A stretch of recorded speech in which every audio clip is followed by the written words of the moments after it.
El día de hoy nuestro equipo estará hablando un poco sobre el reflujo gastroesofágico. Comenzando con la parte de la fisiopatología, primero hay que describir qué es la enfermedad por reflujo gastroesofágico, el cual es una alteración muy común, aunque su diagnóstico es muy impreciso y su patogénesis no está completamente aclarada, donde esta puede llegar a ser multifactorial, dando como un resultado entre un desequilibrio de factores defensivos y factores agresivos a nivel de la mucosa esofágica. Dentro de los factores defensivos tenemos la barrera antirreflujo, aclaramiento esofágico y la resistencia a la mucosa. Y dentro de los factores agresivos tenemos lo que es la parte del volumen y naturaleza del contenido del refluido, ácido y pepsina y sales biliares. Tenemos también varios factores del por qué puede dar o presenciarse reflujo gastroesofágico. Entonces tenemos como primero el material refluido, que es el reflujo ácido, el principal agente irritante para el desarrollo y la progresión de este. Los agentes nocivos son responsables de la lesión de la mucosa esofágica y se originan tanto en el estómago como en el duodeno. El ácido clorhídrico y la pepsina son los agentes gástricos más importantes que predisponen al desarrollo de síntomas esofágicos y la lesión mucosa. Después tenemos el esfínter esofágico inferior, que el reflujo gastroesofágico ocurre cuando la presión de este es más baja que la presión intragástrica y se piensa que el reflujo ocurre libremente del estómago hacia el esófago o durante periodos de contracción abdominal, que es la contracción de la pared abdominal que incrementa la presión intragástrica. Tenemos también las relajaciones transitorias del esfínter esofágico inferior, que en la mayoría de los estudios se ha demostrado que estas relajaciones son uno de los principales mecanismos más comunes en el reflujo, ya que son responsables de entre un 63 y un 74% de los episodios de reflujo, pero la presencia o ausencia de esofagitis no parece estar influenciada por la frecuencia de estas relajaciones. Estas relajaciones son la caída abrupta de la presión del esfínter esofágico a nivel de la presión intragástrica, que no son inducidas por la deglución, y en la mayoría se marca que hay una decadencia de 5 milímetros de mercurio para llegar a considerar como diagnóstico. También tenemos la parte de la hernia hiatal, que esta está relacionada con la disminución de la presión del esfínter esofágico, disminuyendo la depuración esofágica e incrementando el reflujo. Son múltiples pero no muy bien entendidos. Pero para entender el impacto de la hernia hiatal en el reflujo gastroesofágico es importante revisar la anatomía en esta región. El peristaltismo juega un papel importante en la depuración esofágica del material refluido hacia el estómago.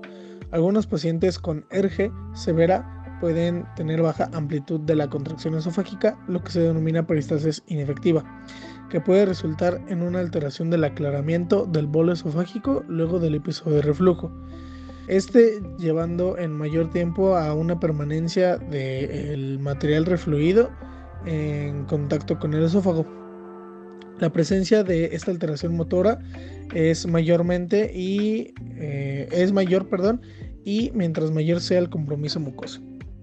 Por último, tenemos la resistencia del epitelio esofágico, donde se define como un grupo de estructuras mucosas cuyas funciones protegen al epitelio esofágico de lesiones cuando ésta está expuesta a sustancias nocivas presentes a la luz.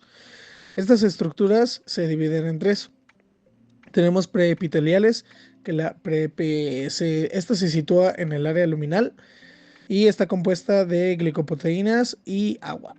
También tenemos lo epitelial, donde son propiedades intrínsecas del epitelio y juegan un papel cuando el contenido de ácido gástrico entra a la luz esofágica y permanece ahí por un breve periodo para neutralizarlo debido a la inadecuada capacidad buffer de la defensa preepitelial. Y por último tenemos la postepitelial, que contribuye a la protección contra la injuria del material refluido y proviene del flujo sanguíneo, liberando nutrientes y oxígenos para el funcionamiento normal de las células, incluyendo una función reparadora celular y una remoción de productos metabólicos nocivos, como puede ser el CO2 y ácidos. En cuanto a los síntomas del reflujo gastroesofágico, vamos a tener los principales, los cuales son la pirosis retroesternal, es decir, sensación de ardor o dolor detrás del esternón, y la regurgitación ácida, los cuales van a mejorar con la ingesta de antiácidos o antisecretores, de los cuales pues más adelante nos van a hablar. También existen síntomas atípicos, o los cuales son poco característicos, como el dolor torácico, náuseas, problemas o dolor al tragar, señales de sangrado del tubo digestivo y tos crónica o ronquera. De la misma forma, pues las consecuencias que tiene el reflujo sobre la mucosa no son uniformes, ya que hay pacientes que presentan pirosis sin que se produzca lesión en la mucosa, y también hay otros en los que sí se produce la lesión. Tenemos la clasificación de Montreal, la cual se desarrolló para dividir el reflujo gastroesofágico en función de los síndromes y síntomas que se pueden llegar a presentar. En esta clasificación se va a dividir el reflujo gastroesofágico en función de la presencia o no de afectación esofágica en lo que son síndromes esofágicos y síndromes extraesofágicos. Dentro de los síndromes esofágicos se van a dividir en síndromes sintomáticos, es decir, que no tienen lesiones en la mucosa, y en síndromes con lesión en la mucosa. En el primero se van a encontrar el síndrome de reflujo típico y el síndrome de dolor torácico, y en el segundo pues abarcan todo el espectro de lesiones esofágicas, desde los diferentes grados de esofagitis como estenosis y esófago de Barrett y adenocarcinoma. Por otro lado, se van a encontrar los síndromes extraesofágicos, los cuales se van a dividir entre aquellos síntomas que tienen una asociación bien establecida con el reflujo, como son la tos, laringitis, asma y erosiones dentales, y en aquellos en que la asociación se ha propuesto, pero en sí pues no se ha establecido bien, y entre ellos se encuentran lo que es la faringitis, sinusitis, fibrosis pulmonar idiopática y la otitis media recurrente. Ahora veremos los factores asociados al reflujo gastroesofágico, y dentro de estos encontramos el aumento de la presión intraabdominal, que se puede presentar durante el embarazo, la obesidad o el sobrepeso. Otro factor asociado es la hipercolesterolemia, la hernia hiatal, que es una causa común del reflujo gastroesofágico porque afecta la anatomía normal entre el esófago y el estómago, tener un IMC superior a 25, el consumo diario de tabaco y algunos medicamentos que pueden ser factores o también pueden agravar los síntomas, como el benzodiazepinas, los antagonistas de los canales de calcio, AINES y los antidepresivos. Y los factores que pueden agravar el reflujo ácido es el fumar, comer tarde en la noche y en volúmenes grandes, comer ciertos alimentos grasos y beber ciertas bebidas como el alcohol o el café. Muy bien, dentro de las prevalencias e incidencias tenemos que dentro de la prevalencia global está Norteamérica y Europa con un 10 al 20% de prevalencia, mientras que el 31.6% de esta población ha llegado a presentar síntomas al menos una vez al mes de reflujo gastroesofágico. Por otra parte, en América Latina tenemos una prevalencia del 11.9%, y finalmente con una prevalencia más baja tenemos a Asia con el 2.5 al 6.7%. Por su parte, México tiene una prevalencia del 19.6 al 40% aproximadamente, y en el seguimiento de un año a nivel global se encontró una incidencia del 34.5%. Ahora, hablando sobre el tratamiento médico, tenemos a los antiácidos, que contienen carbonato de calcio, lo cual va a ayudar a aliviar los síntomas leves de esta enfermedad. Pero hay que tomar en cuenta que un uso excesivo puede tener efectos secundarios como diarrea, estreñimiento o daños renales. Como segunda opción de tratamiento tenemos a los antagonistas de los receptores de la histamina, que estos reducen la cantidad de ácido que produce el estómago. Aquí tenemos algunos ejemplos como la cimetidina, famotidina y la nisatidina. Estos bloqueadores no actúan tan rápidamente como los antiácidos, pero pueden disminuir la producción de ácido en el estómago durante un máximo de 12 horas. Por último, tenemos a los inhibidores de la bomba de protones, los cuales son más eficaces para tratar los síntomas de la enfermedad. Bloquean la producción de ácido y pueden sanar el revestimiento del esófago en la mayoría de las personas. En caso de que el tratamiento farmacológico falle entre 3 y 6 meses, el paciente puede ser intervenido quirúrgicamente. Y ahora hablando un poco sobre las cirugías, tenemos a la funduplicatura, en la cual la parte superior del estómago llamada fundus se dobla y se cose alrededor del esfínter esofágico inferior, recordando que esta es una válvula muscular que se encuentra en la parte inferior del esófago. Esto refuerza el esfínter esofágico inferior para que haya menos probabilidad de que el ácido vuelva al esófago. De igual manera les dejo un QR para que vean cómo es que se realiza este procedimiento. Y en cuanto al dispositivo LINX, es un anillo con cuentas magnéticas que se expande e impide que el ácido del estómago regrese al esófago, pero permite que los alimentos pasen al estómago.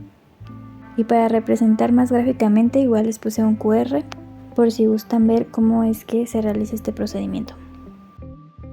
Ahora bien, dentro del tratamiento nutricio, tenemos primero que hay algunos alimentos y bebidas, macronutrientes y algunos tipos de conducta alimentaria que se han visto asociados o relacionados con la enfermedad de reflujo gastroesofágico. Por ejemplo, tenemos al café, al alcohol, al chocolate y a la menta, que se ha visto que tienen una reducción en el tono del esfínter esofágico inferior. Por otra parte, de la misma forma, las grasas y los carbohidratos también se ha visto que reducen el tono del esfínter esofágico inferior, así como las grasas se ha visto que tienen un efecto en la motilidad gástrica. Por otra parte, algunas conductas alimentarias, como lo es la comida en la noche, puede aumentar la producción de ácido gástrico y empeorar por su parte la enfermedad de reflujo gastroesofágico. Y la comida abundante y la comida rica en calorías también tienen un aumento en la distensión gástrica. Ahora, recordando que el tratamiento debe de ser individualizado para cada uno de los pacientes, tenemos algunas recomendaciones que se pueden aplicar para estos, como lo son el evitar alimentos que puedan ser desencadenantes de los síntomas, como lo son algunos alimentos ácidos, por ejemplo cítricos o el vinagre, algunos alimentos muy grasosos, por ejemplo los embutidos o frituras, bebidas como el café, algunos tés, el alcohol, los refrescos.